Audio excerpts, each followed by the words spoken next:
Welcome to the Touch MBA Admissions Podcast. Do you need help figuring out which schools to apply to or how to get into the world's top MBA programs? Hey, you're not alone. Join thousands of others on this podcast and on our site, touchmba.com, as they seek the admissions edge. And now, here's your host, Darren Joe.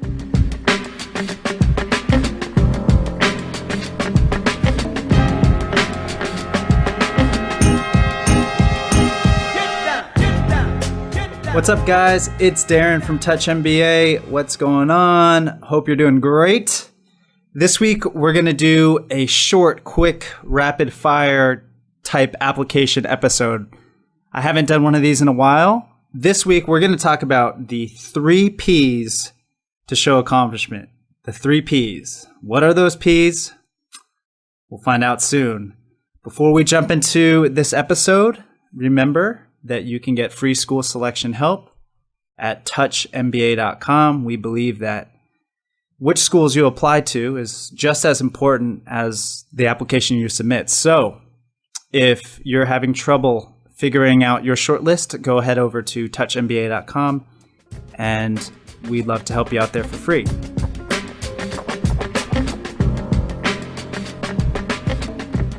All right, now let's talk about the 3 Ps to show accomplishment. How can you use these 3 Ps? I suggest to start that you go through each bullet of your resume and apply these 3 Ps. How else can you use the 3 Ps? You can jog your recommender's memory about how to better show accomplishment in their recommendations. You can think about how to work these into your interviews once you get there. And if you're a super genius, you can consider these when you start your job, or even better yet, before you start your new job. So those of you who are still in college, or maybe you're fresh graduates, this will be a timely episode for you guys as well. I got these 3 Ps from Jeff Smart's book, Who? The A Method for Hiring, which I'll link to in the show notes. But basically, they use these 3 Ps to assess, C-suite level hires and see how they have performed in the past. And the best part about the 3 Ps is that you can not only use these in your MBA application, but all your future job interviews and job applications as well. So in many ways, applying for an MBA is an exercise in communication. How can you paint a clear and memorable picture of who you are, of what your accomplishments are, and what your goals are, right? So the 3 Ps are questions you can use to clarify the value of your accomplishments in any context. And these are the 3 Ps. The suspense is over. Here we go. The questions are, number 1, how did your performance compare to the previous year's performance? For example, person A achieved sales of $2 million this year, and the previous year's sales were only $200,000. The second P is plan. How did your performance compare to the plan? An example, person A sold $2 million worth of products, and the plan was only to sell $1 million worth of products. So that person outperformed expectation. The third P is peers. How did your performance compare to that of your peers? An example, person A sold $2 million worth of products and was ranked first among 30 peers. The next best performer sold only $1 million worth of product. So I use these sales examples to make these 3 Ps easy to understand. But you don't need to work in sales to show accomplishment using the 3 Ps. Again, what are the 3 Ps? How did your performance compare to the previous year's performance? How did your performance compare to the plan? And how did your performance compare to that of your peers?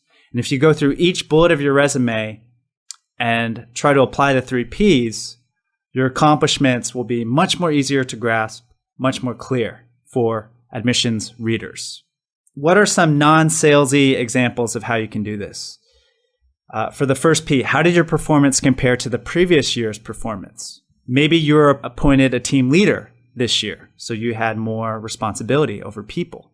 Maybe you increased satisfaction by X%.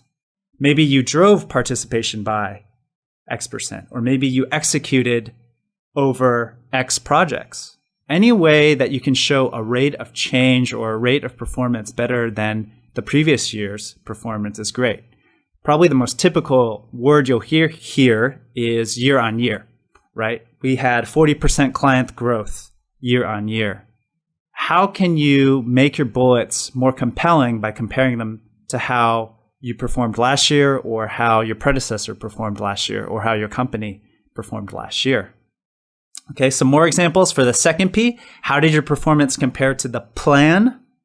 This is about outperforming targets and benchmarks, right? So you'd hear stuff like, we beat targets by blah, by X. So an example, maybe you work on the cost side of the business. So maybe the budget was $1 million, but you completed the project for 20% less, or under, I should say, under budget. One example I saw in a recent resume that was submitted at Touch MBA, which I liked, initiated 7 investments to date, which have collectively delivered 20% outperformance against their respective benchmarks. So this investment analyst has outperformed the plan. Again, can you make your bullets? Can you show how you've outperformed targets and benchmarks and the plan? And some more examples for the third P. How did your performance compare to that of your peers? Maybe you were the youngest ever to fill in the blank.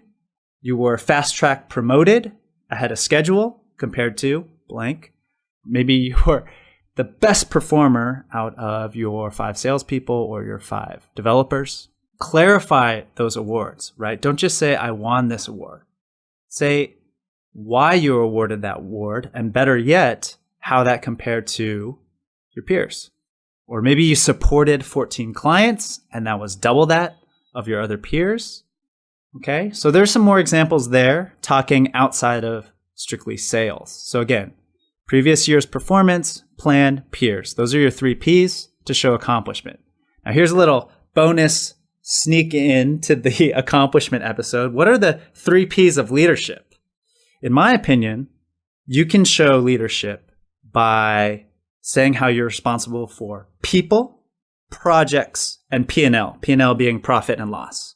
I think those are the leadership 3 Ps.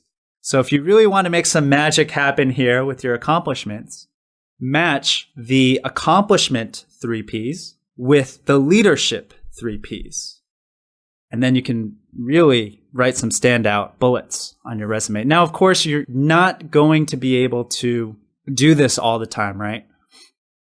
But it's worth going through every bullet in your resume and seeing what you can do.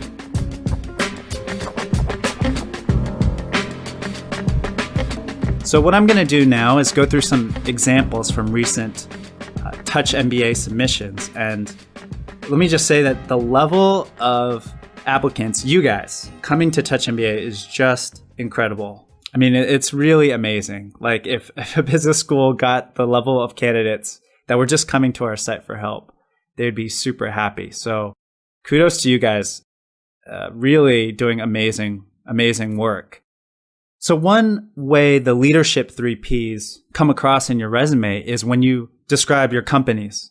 Many listeners know that I really think that if your company isn't well known, that you should give a sentence description of your company to help admissions readers understand the scale and type of company you're working for. So I want to give some examples of company descriptions that show those 3 leadership Ps that I mentioned earlier: people, projects, and P&L. So here's 3 examples. Stanbic Bank is Africa's largest bank by assets and has operations in 21 countries. So clearly there, that's showing there's massive scale to this bank, right? In terms of its geography and its size, largest bank by assets. Clear mention to P&L there. Here's a second example. Taiwan Thematic Private Equity Fund, founded by former Blackstone, Goldman Sachs, and Temasek senior executives. In this case, maybe this company, maybe they just started this private equity fund, but by throwing some of these big names out, we get an idea of the types of executives in other words, the people leading this private equity fund. And one last example, Resultados Digitais, sorry if I'm butchering the pronunciation there, is a marketing automation platform featuring as one of the biggest SaaS companies in Latin America, which raised about US 30 million in funding and is growing more than 150% year on year with more than 10,000 customers and almost 1,000 employees. Right? So imagine if this applicant had just written Resultados Digitais, right? And a US admissions officer or an Asian admissions officer, admissions officer in Asia, working at an Asia business school, reads this and it's like, what the heck is Resultados Digitais, right? So what this applicant is doing is saving that admissions reader a lot of time by giving them an idea of the size of this company, how many employees there are, how many customers there are, how it's growing. So this is clearly an up and coming startup in the marketing automation space in Latin America, right? So it's very clear.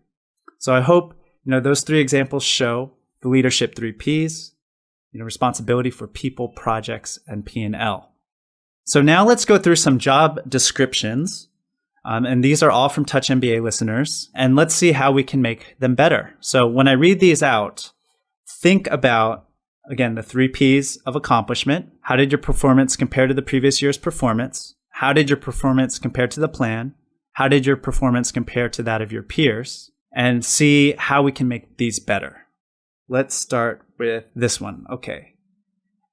I led a software development team of 5 people and was in charge of the main feature of this email marketing tool. I took out the name, which delivered more than 145 million campaigns per month.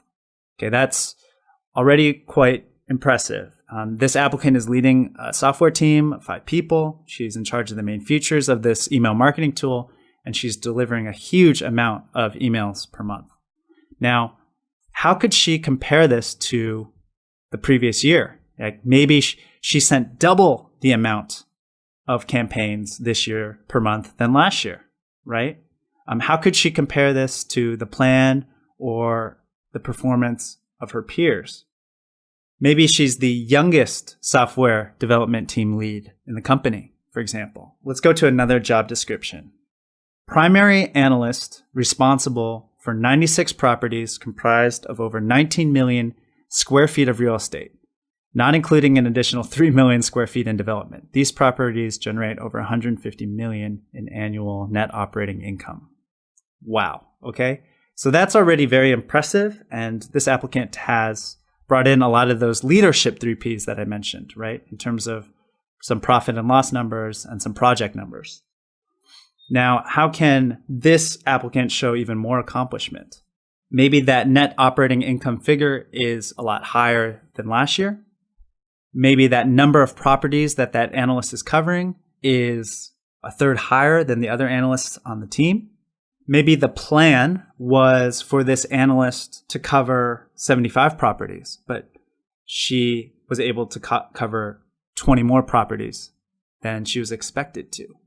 So these are things you can work into your resume. And one last example of a job description.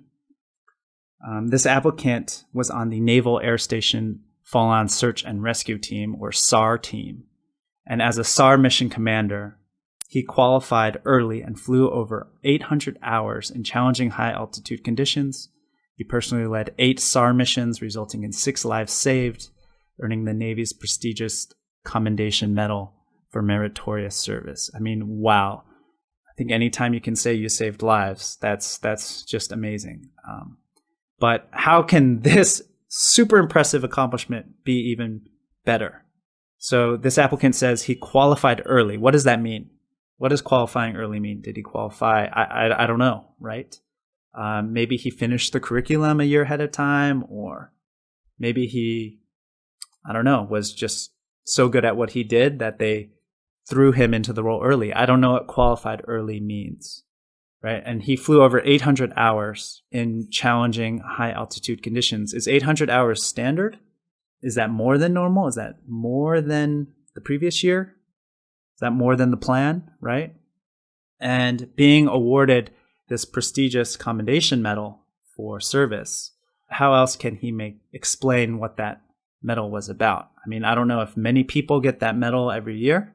Maybe there are a lot of people in the Navy who do. I don't know, as a non-Navy person. Again, these are things to help make his accomplishments more clear, right? So I hope those 3 examples, which I just literally took before recording this podcast from applicants coming to our site, can help give you a better idea of how to work through these bullets and how to make them even better. Of course, you can also do this in the education section of your resume. For example, many of you have strong extracurricular performance.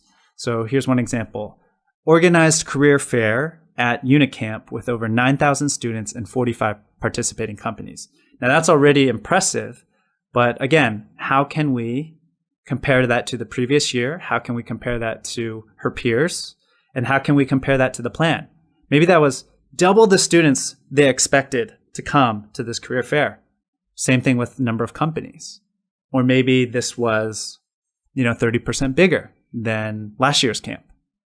Here's one last example. So this is Women Innovation Network co-lead, and this applicant developed open discussions to impulse women in STEM in a manufacturing setting through TED Talks, conference planning, and involvement in Society of Women Engineers. She increased participation by 50%.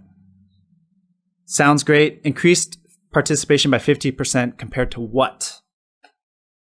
Right? Is this last year? Is this the last event? Is this the last TED Talk? I'm not sure. Make that clear. I also don't know what impulse women are. So if you're an impulse women listener, sorry, but I think that can be made clear as well. Not sure what that means. She said she developed open discussions. How many open discussions? And how did this compare to what's happened in the past? So I hope covering these 3 P's of accomplishment really help you flesh out your resume and make it easier for admissions readers to understand the impact you've made at your organizations, the accomplishments that are impressive about you. I mean, that's really what you're trying to do in the end, is paint a very clear and in many ways simple picture of the impact and accomplishments that you make. And make it easy for admissions readers to grasp this, to get it right away, and to think, wow, that's super impressive. This person sticks out. All right, so go through each of your 3 bullets, and I'll say it one more time.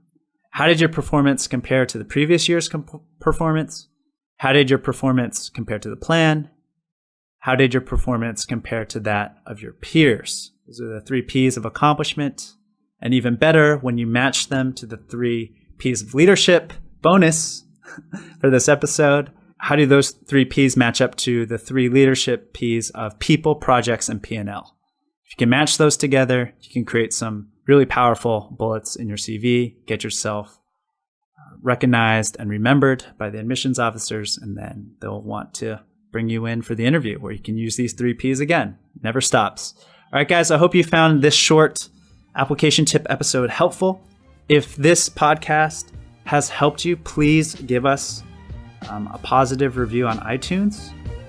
It just really helps more applicants find the show and helps our team get bigger and better guests on the show as well. Thanks for your help. Thanks for listening. Have a great week.